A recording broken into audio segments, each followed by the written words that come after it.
মাশাআল্লাহ, কত সুন্দর দেখতে। উপরওয়ালা অনেক যত্নে বানিয়েছে। আমি ওসব কোনো কিছু শুনতে চাই না, তাড়াতাড়ি গাড়ি পাঠাও। আপনি কোথায় যাবেন ম্যাডাম? তুমি গাড়িওয়ালা? না, আমি আচারওয়ালা, আচার বিক্রি করি। ওই সামনের বস্তিতে থাকি। তাহলে আমি কোথায় যাবো তুমি জিজ্ঞেস করছো কেন? মানে এই একটু হেঁটে গেলে সামনে বাস স্ট্যান্ড। কি? হ্যাঁ ম্যাডাম। আমি এতগুলো লাগেজ নিয়ে হেঁটে যাবো? আপনি কোনো চিন্তা করেন না ম্যাডাম, এগুলো আমি নিয়ে যাচ্ছি।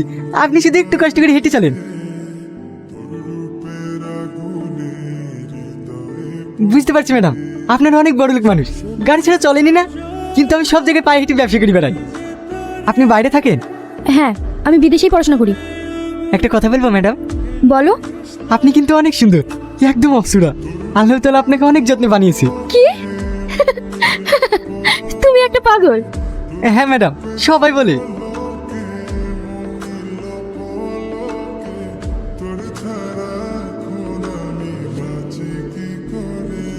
তুমি এখানে? হ্যাঁ, এই বাড়িতে আমার মা কাজ করে। ও, তার মানে তুমি রূপালী আন্টির ছেলে? হ্যাঁ। এটা আপনাদের বাড়ি? খুব ভালো হলো ম্যাডাম, এই বাড়িতে আসলে আপনাকে দেখতে পাবো। কি? আমাকে দেখতে পাবে মানে? সত্যি কথা বলতে ম্যাডাম, আপনি খুব সুন্দর, আপনাকে দেখতে আমার অনেক ভালো লাগে। পাগল একটা। তুমি কখনো প্রেম করেছো? না না ম্যাডাম, এই প্রথম আপনাকে। কি? কিছু না ম্যাডাম। তুহিনা, হ্যাঁ বসি। ম্যাডাম, রান্না বান্না সব কমপ্লিট, ফলও কেটে রেখেছি, আমি আসছি। আই। এই দাঁড়া, তোর হাতে ওটা কি? কিছু নেই ম্যাডাম। কি আছে দেখি? দে বলছি, দে, বিশ্বাস করেন। আবার মুখে তর্ক? দে বলছি, দে দে।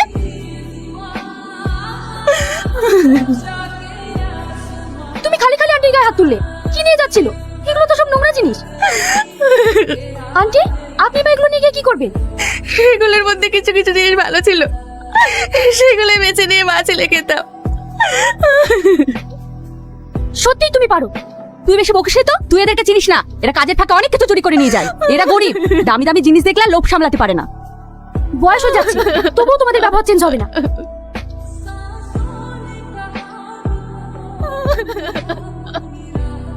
তোমার কাজ হয়ে গেছে? হ্যাঁ। কি হয়েছে মা, তুমি কাঁদছো কেন? তোমার শরীর খারাপ করছে? না, চ। আজ বেশি মাল বিক্রি হয়নি মা। ভেবেছিলাম ব্যবসায় একটু লাভ হলে তোমাকে একটা ভালো শাড়ি কিনে দেবো, সেটা আর হবে না। আমাদের আবার ভালো শাড়ি, তোকেও তো কিছু ভাবতে হবে না, চ।